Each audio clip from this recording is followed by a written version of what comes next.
بسم اللہ الرحمن الرحیم الحمد للہ رب العالمین والصلاة والسلام علی اشرف المرسلین نبینا و سیدنا محمد وعلی آلہ و اصحابہ اجمعین۔ ناظرین السلام علیکم۔ سیرت النبی صلی اللہ علیہ وسلم کے حوالے سے ہم ایک سلسلہ شروع کر چکے ہیں اور آج اس کی دوسری قسط ہے یا دوسرا پروگرام ہے۔ پچھلے پروگرام میں میں نے حضور اکرم صلی اللہ علیہ وسلم کی پیدائش سے پہلے عربوں کے حالات کا مختصراً ذکر کیا۔ عربوں میں کون کون سی قومیں گزری ہیں اور سیاسی حالات کیا تھے۔ آج کا جو موضوع ہے وہ ہے عربوں کے مذاہب اور ان کے معاشی اور معاشرتی حالات۔ اگر ہم عربوں کی تاریخ پڑھیں تو معلوم ہوگا کہ حضور اکرم صلی اللہ علیہ وسلم کی ولادت سے پہلے عربوں میں مختلف مذاہب موجود تھے۔ اسلام بھی تھا لیکن اس کی شکل تھوڑی سی بگڑی ہوئی تھی۔ حضرت ابراہیم علیہ السلام کا جو مذہب تھا اسلام، اس پہ بھی بعض لوگ کاربند تھے جو اپنے آپ کو حنفاء کہتے تھے۔ یہودیت بھی تھی، عیسائیت بھی تھی اور عرب کی ایک کثیر آبادی بت پرست تھی۔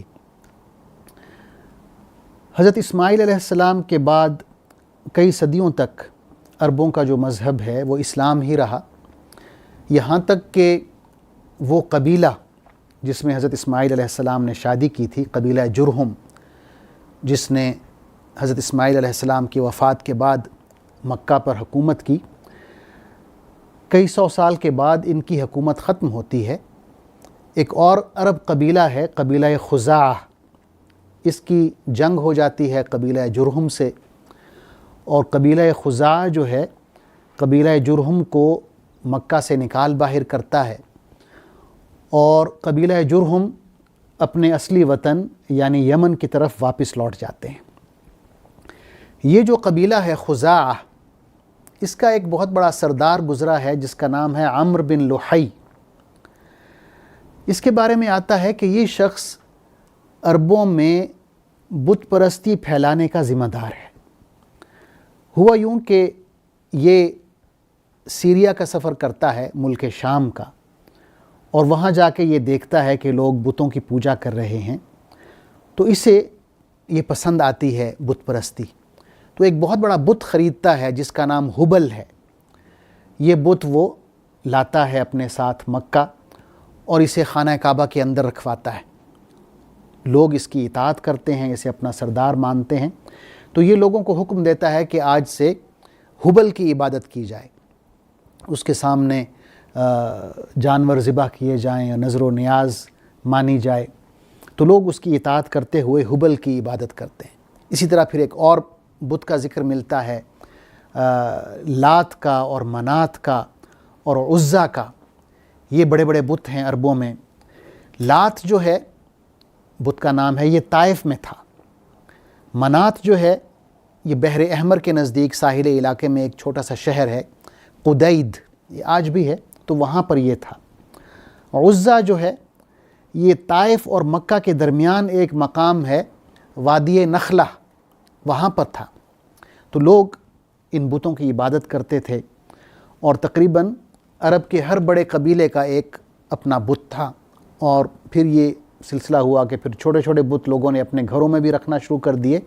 تو یہ جو بت پرستی ہے یہ جزیرہ عرب میں عمرو بن لحی کی وجہ سے پھیلی اور عام ہوئی۔ تو جیسا کہ میں نے عرض کیا کہ حضرت اسماعیل علیہ السلام کے زمانے سے چند سو سال تک اسلام رہا۔ اس کے بعد جب یہ قبیلہ خزاعہ کی حکومت آئی اور عمرو بن لحی اس کا سردار بنا، تو یہ ملک شام سے بت پرستی اور بتوں کو جزیرہ عرب میں لے آیا اور بت پرستی پھیل گئی۔ اسی طرح ہم دیکھتے ہیں کہ قریش نے حج کے اعمال میں، حج جو حضرت ابراہیم علیہ السلام کے زمانے سے چلا آ رہا تھا، اس میں بھی بہت سی تبدیلیاں کیں، اور کچھ تبدیلیوں کی وجہ مال و دولت کمانا تھا، اور کچھ تبدیلیوں کی وجہ ان کی اپنی انا تھی کہ ہم قریش ہیں، خانہ کعبہ کے رکھوالے ہیں، محافظ ہیں۔ تو ایک تبدیلی انہوں نے یہ کی کہ جتنے بھی قبیلے تھے عرب کے، وہ عرفات میں جا کے رکتے تھے، قیام عرفات کرتے تھے اور پھر وہاں سے واپس مکہ آتے تھے۔ لیکن یہ کہتے تھے کہ ہم قریش خانہ کعبہ کے رکھوالے ہیں اور ہمیں یہ زیب نہیں دیتا، ہماری شان کے لائق نہیں کہ ہم حدود حرم سے باہر نکلیں اور عرفات میں جا کے پڑاؤ ڈالیں۔ تو یہ لوگ مزدلفہ سے ہی واپس آ جاتے تھے، یہاں تک کہ جب حضور اکرم صلی اللہ علیہ وسلم کا زمانہ آتا ہے تو اللہ تعالیٰ نے اس رسم کو ختم کیا۔ قرآن مجید میں ہم پڑھتے ہیں کہ اللہ تعالیٰ نے فرمایا ثم افیضوا من حیث افاض الناس واستغفروا اللہ، کہ تم لوگ جہاں سے دیگر لوگ پلٹ کے آتے ہیں وہاں سے تم بھی پلٹ کر آؤ، یعنی عرفات سے، اور اللہ سے معافی مانگو۔ تو اس طرح حضور اکرم صلی اللہ علیہ وسلم نے قریش کی اس رسم کو ختم کیا اور تمام عرب کو یہی حکم دیا کہ وہ عرفات میں جائیں اور وہاں قیام کریں۔ اسی طرح قریش نے ایک اور رسم کا آغاز کیا کہ جو بھی آئے حج کے لیے یا عمرے کے لیے تو وہ احرام قریش سے خریدے۔ اب بہت سے لوگ ایسے تھے جو یہ افورڈ ہی نہیں کر پاتے تھے کہ وہاں مکہ سے احرام خریدیں قریش سے، اور ساتھ ہی انہوں نے یہ بھی کیا کہ احرام کی جو قیمت ہے وہ بڑھا دی تاکہ حج یا عمرہ جو ہے وہ ایک آمدنی کا ذریعہ بھی بن جائے۔ تو بہت سے لوگ ایسے تھے جو مجبور ہوتے تھے کہ وہ بغیر احرام کے اور بالکل برہنہ ننگے ہو کر طواف کرتے، یعنی ایک مجبوری تھی۔ تو حضور اکرم صلی اللہ علیہ وسلم نے اس کو بھی ختم کیا۔ آپ نے فرمایا کہ آج کے بعد کوئی شخص برہنہ طواف نہیں کرے گا، اور یہ بھی فرمایا کہ کوئی مشرک مکہ میں داخل نہیں ہوگا، حج کے لیے نہیں آ سکے گا۔ تو یہ دو مذاہب کا میں نے ذکر کیا، اسلام تھا اور بت پرستی۔ تیسرا بڑا مذہب جو ہم دیکھتے ہیں وہ یہودیت ہے۔ ہوا یوں کہ سن 587 قبل مسیح میں عراق کا ایک بہت ہی طاقتور بادشاہ گزرا ہے، بخت نصر۔ اس نے فلسطین پر حملہ کیا اور بیت المقدس کو تباہ کر دیا، اور یہودیوں کی ایک کثیر تعداد اس نے غلام بنائی اور اپنے ساتھ عراق لے گیا، بابل لے گیا۔ جو بچ گئے یا بھاگ گئے وہ حجاز کی طرف آئے اور مدینہ میں، جس کا پرانا نام یثرب ہے، وہاں پر، یا خیبر میں، یا ایک اور شہر ہے تیمہ، وہاں پر آ کر آباد ہوئے۔ اور نہ صرف یہ کہ آباد ہوئے بلکہ انہوں نے یہودیت بھی پھیلانا شروع کر دی، یہودیت کی تبلیغ کرنا شروع کر دی۔ یہ ان کی پہلی آباد کاری ہے حجاز مقدس میں۔ حجاز میں یہودیوں کی جو دوسری آباد کاری ہے وہ سن 70 عیسوی میں ہوتی ہے، جب رومن امپائر حملہ کرتی ہے فلسطین پر، بیت المقدس پر، اور اس دفعہ بھی جو رومن امپائر ہے وہ بیت المقدس کو تباہ کرتی ہے، بہت سے یہودیوں کو قتل کرتی ہے، اور جو یہودی بچتے ہیں وہ حجاز کا رخ کرتے ہیں اور انہی 3 شہروں میں، مدینہ میں جس کا پرانا نام یثرب ہے، خیبر میں اور تیمہ میں آباد ہوتے ہیں اور یہودیت کو پھیلاتے ہیں۔ تو یہ تیسرا بڑا مذہب ہے، یہودیت۔ چوتھا مذہب عیسائیت ہے۔ تاریخ کا مطالعہ کریں تو پتہ چلتا ہے کہ سن 523 عیسوی میں ایک یہودی بادشاہ ہے جس کا نام ذو نواس بتایا جاتا ہے۔ وہ یمن کا بادشاہ ہے، اور یمن کا ہی ایک علاقہ جسے نجران کہتے ہیں، آج کل یہ علاقہ یا شہر سعودی عرب میں آتا ہے۔ نجران ایسا شہر ہے جہاں پر عیسائی آباد تھے۔ تو یہ نجران پر حملہ کرتا ہے، نجران پر قبضہ کرتا ہے، اور طاقت کے زور پہ نجران کے جو عیسائی ہیں انہیں یہودی بنانے کی کوشش کرتا ہے۔ تو نجران کے عیسائی انکار کرتے ہیں، اور اس انکار پر وہ انہیں جو سزا دیتا ہے وہ یہ ہے کہ بڑی بڑی وہ خندقیں کھدواتا ہے، اس میں لکڑیاں ڈال کر، ایندھن ڈال کر آگ روشن کرتا ہے، آگ کا الاؤ جلاتا ہے، اور ان لوگوں کو اس میں زندہ جلا دیتا ہے۔ قرآن مجید میں سورہ بروج میں اس کا ذکر ہے۔ اللہ تعالیٰ فرماتے ہیں قتل اصحاب الاخدود النار ذات الوقود اذ هم علیہا قعود وهم على ما يفعلون بالمؤمنین شہود، کہ مارے گئے گڑھے کھودنے والے اس گڑھے میں جس میں خوب بھڑکتی ہوئی آگ تھی، جبکہ اس گڑھے کے کنارے بیٹھے ہوئے تھے یہ لوگ جو مومنوں کو جلتا ہوا دیکھ رہے تھے، تماشا دیکھ رہے تھے ایمان لانے والوں کا، اور ان ایمان لانے والوں کے ساتھ ان لوگوں کی دشمنی صرف اس بات پر تھی کہ وہ اس خدا پر ایمان لائے تھے جو زبردست ہے اور اپنی ذات میں آپ محمود ہے۔ یعنی اس وقت جو مذہب تھا جو اللہ کے نزدیک قبول تھا وہ عیسائیت تھا، حضرت عیسیٰ علیہ السلام کے فالوورز تھے اور وہی اسلام تھا۔ لیکن یہ جو یہودی بادشاہ تھا ذو نواس، اس نے ان لوگوں کا، نجران کے عیسائیوں کا دین تبدیل کرنا چاہا اور طاقت کے بلبوتے پر کرنا چاہا، اور ان لوگوں نے جو اللہ پر ایمان لائے ہوئے تھے اللہ کی راہ میں شہید ہونا قبول کیا، لیکن اپنا مذہب نہ چھوڑا اور اپنے ایمان پر پختہ رہے۔ اللہ تعالیٰ نے ان کا ذکر قرآن مجید میں کیا ہے۔ تو یہ چوتھا مذہب ہے عیسائیت۔ اس کے بعد عربوں کے کچھ معاشرتی حالات کا ذکر ہو جائے۔ ہم دیکھتے ہیں کہ پورا جو معاشرہ تھا عربوں کا وہ اونچ نیچ پر مبنی تھا، ایک بہت ہی ظالمانہ نظام جس میں طاقتور جو ہے وہ ہمیشہ کامیاب رہتا، اس کے پاس اختیارات ہوتے، کمزور جو ہے اس کو دبا لیا جاتا، عورتوں کے کوئی حقوق نہیں تھے، بچیاں، بیٹیاں انہیں زندہ دفن کر دیا جاتا تھا، بیٹی کی ولادت باعث شرم تصور ہوتی تھی۔ اللہ تعالیٰ نے قرآن مجید میں فرمایا ہے وَإِذَا الْمَوْءُودَةُ سُئِلَتْ بِأَيِّ ذَنْبٍ قُتِلَتْ، کہ وہ بچی جسے زندہ دفن کر دیا گیا اس سے پوچھا جائے گا کہ تمہیں کس جرم کی پاداش میں قتل کیا گیا۔ یا ایک اور مقام پر سورہ نحل میں اللہ تعالیٰ ان کی عربوں کی جو عادات ہیں، عادات قبیحہ، بری عادات کہ وہ بچیوں کو زندہ دفن کرتے تھے، اس کا ذکر کرتے ہوئے فرماتے ہیں وَإِذَا بُشِّرَ أَحَدُهُمْ بِالْأُنْثَى ظَلَّ وَجْهُهُ مُسْوَدًّا وَهُوَ كَظِيمٌ يَتَوَارَى مِنَ الْقَوْمِ مِنْ سُوءِ مَا بُشِّرَ بِهِ أَيُمْسِكُهُ عَلَى هُونٍ أَمْ يَدُسُّهُ فِي التُّرَابِ أَلَا سَاءَ مَا يَحْكُمُونَ، کہ جب ان میں سے کسی کو یہ خوشخبری دی جاتی ہے کہ تمہارے ہاں بیٹی پیدا ہوئی ہے تو شرم کے مارے اس کا رنگ کالا ہو جاتا ہے اور وہ چھپتا پھرتا ہے لوگوں سے کہ لوگوں کو کیا منہ دکھائے۔ پھر وہ یہ سوچتا ہے کہ کیا میں اب اس بیٹی کو لیے یہ جو میرے پاس آئی ہے، پیدا ہوئی ہے بیٹی، کیا میں اس کو اس شرم کے ساتھ اور اس بے عزتی کے ساتھ رکھوں یا اسے زندہ دبا دوں۔ یعنی اللہ تعالیٰ فرماتے ہیں کہ اتنا برا فیصلہ ہے جو یہ کرتے ہیں کہ وہ بیٹی جو اللہ نے ان کو عطا کی ہے جو باعث رحمت ہے اسے یہ باعث شرم اور باعث عار سمجھتے ہوئے زندہ قتل کر دیتے ہیں، دفن کر دیتے ہیں۔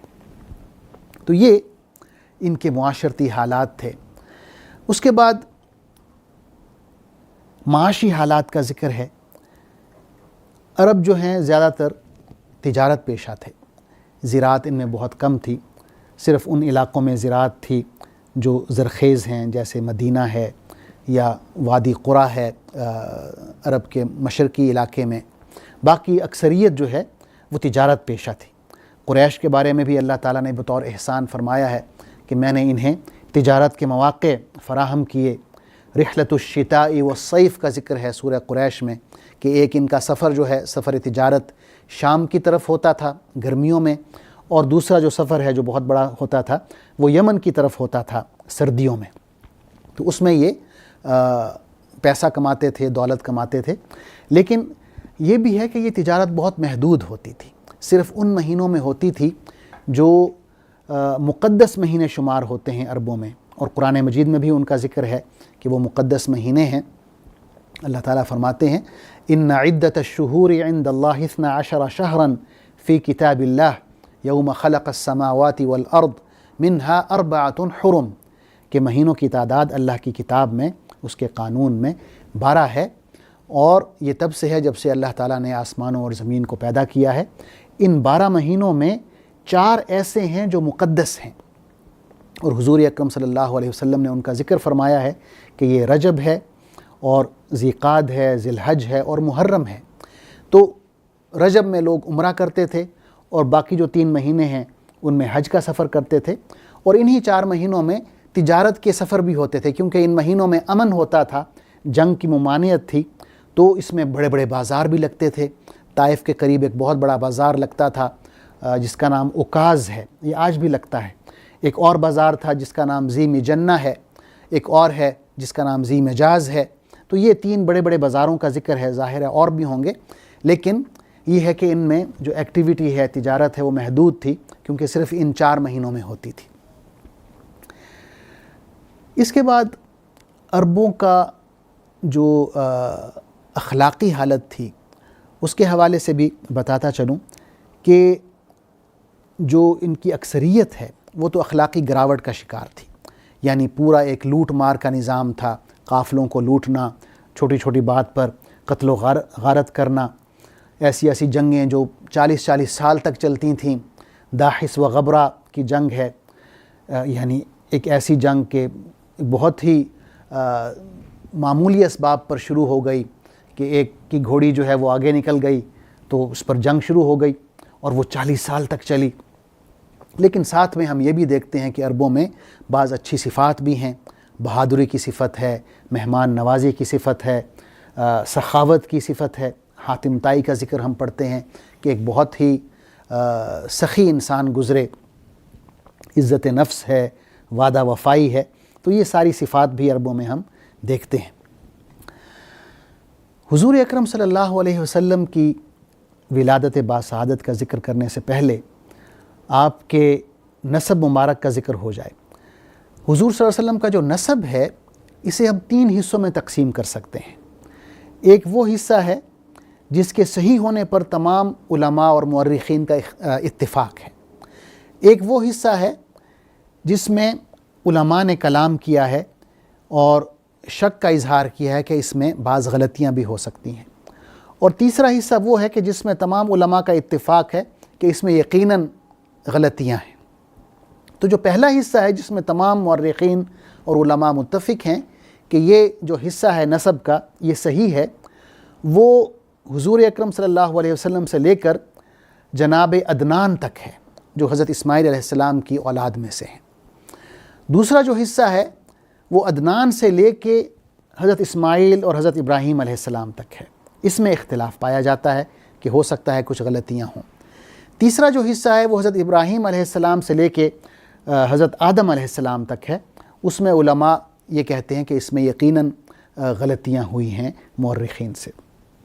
تو یہ اگر ہم آپ صلی اللہ علیہ وسلم کا نسب مبارک ذکر کریں تو ہم یوں کہیں گے محمد صلی اللہ علیہ وسلم، محمد بن عبداللہ بن عبد المطلب بن ہاشم بن عبد مناف بن قصی بن کلاب بن مرہ بن کعب، اور اس طرح یہ جناب عدنان تک جاتا ہے، جس میں علماء کو کوئی اختلاف نہیں ہے کہ یہ صحیح ہے۔ حضور اکرم صلی اللہ علیہ وسلم کے دادا جناب عبد المطلب قریش کے ایک بہت بڑے سردار تھے، اور آپ کے 10 بیٹے تھے۔ جناب عبد المطلب کے ساتھ بہت اہم واقعات ہوئے ہیں، اور ان میں 2 واقعات اہم ترین ہیں۔ ایک واقعہ جو ہے وہ زمزم کے کنویں کی کھدائی ہے، اور دوسرا واقعہ یمن کے بادشاہ ابرہہ کا مکہ پر حملہ ہے خانہ کعبہ کو گرانے کی نیت سے۔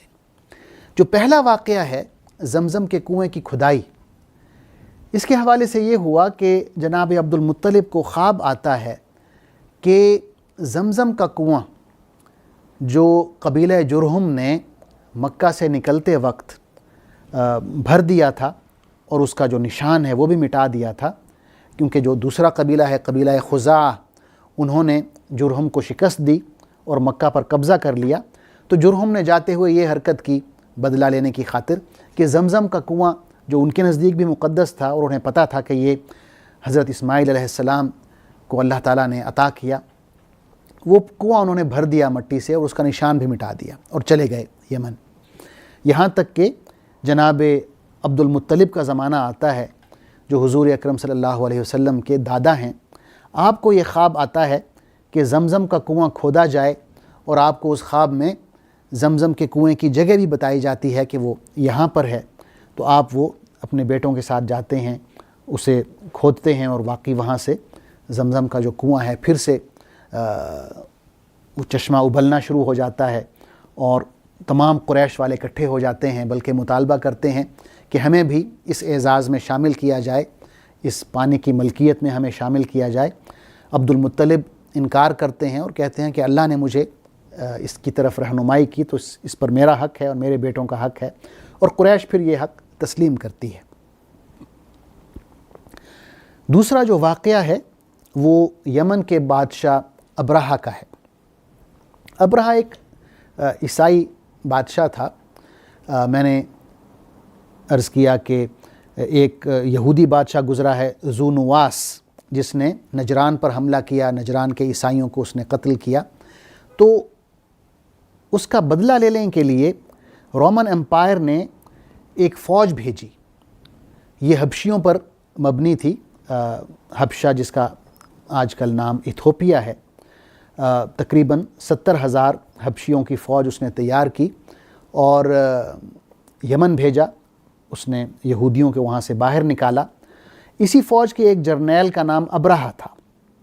بعد میں وہ بغاوت کرتا ہے اور یمن کی حکومت سنبھالتا ہے، اور پھر روایات میں یہ ہے کہ اس نے یمن کا جو دارالحکومت ہے صنعاء، وہاں پر ایک بہت ہی خوبصورت چرچ بنوایا، اور عربوں میں اس نے یہ اعلان کروایا کہ یہ جو چرچ میں نے بنوایا ہے، آپ حج کے لیے اس چرچ کی طرف آئیں، مکہ کو چھوڑیں، خانہ کعبہ کو چھوڑیں، اور سارے کے سارے عرب جو ہیں تمام قبائل مل کے صنعاء میں آئیں اور یہاں پر حج کریں۔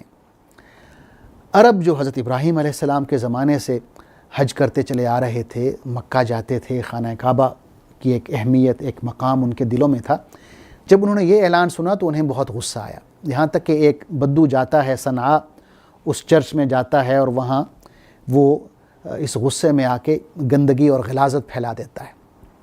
ابرہہ کو جب پتہ چلتا ہے تو وہ بہت غصے میں آتا ہے، اور وہ یہ عہد کرتا ہے کہ خانہ کعبہ کو نعوذ باللہ منہدم کر دے گا، گرا دے گا۔ تو وہ ایک بہت بڑا لشکر تیار کرتا ہے، 60,000 کا لشکر ہے، اور ساتھ میں وہ ہاتھی بھی لیتا ہے، ایک ہاتھی پر سوار ہوتا ہے، اور وہ مکہ کی طرف پیش قدمی کرتا ہے۔ یہاں تک کہ وہ مکہ کے قریب پہنچتا ہے تو مینا اور مزدلفہ کے درمیان ایک مقام ہے، ایک وادی ہے جسے وادی محسر کہتے ہیں۔ تو یہ جو وادی ہے، وادی محسر، یہاں پر اس کا ہاتھی بیٹھ جاتا ہے، آگے نہیں جاتا۔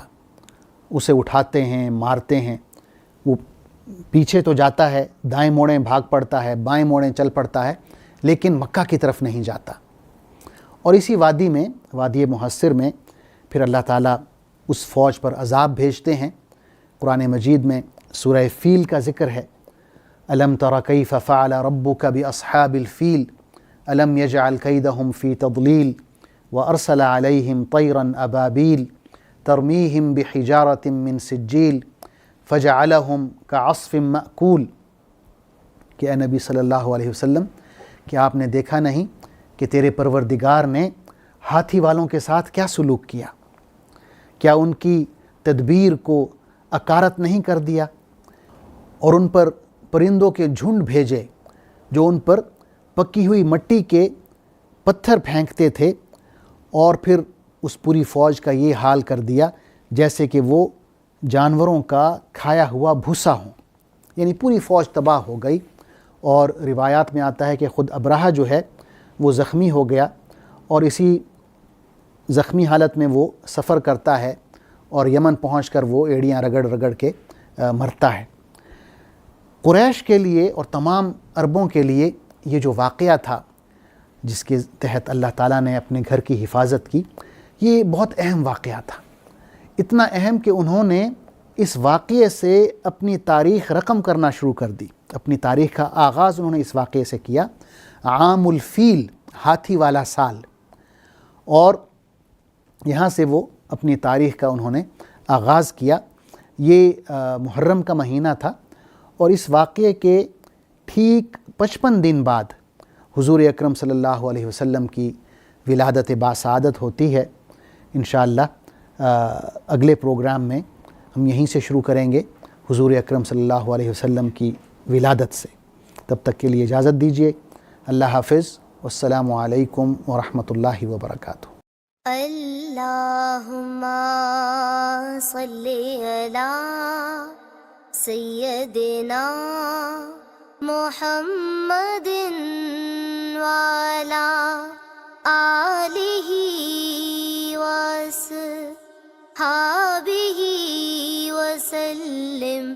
اللہم صلی علی سیدنا محمد وعلی آلہ وصحبہ وسلم۔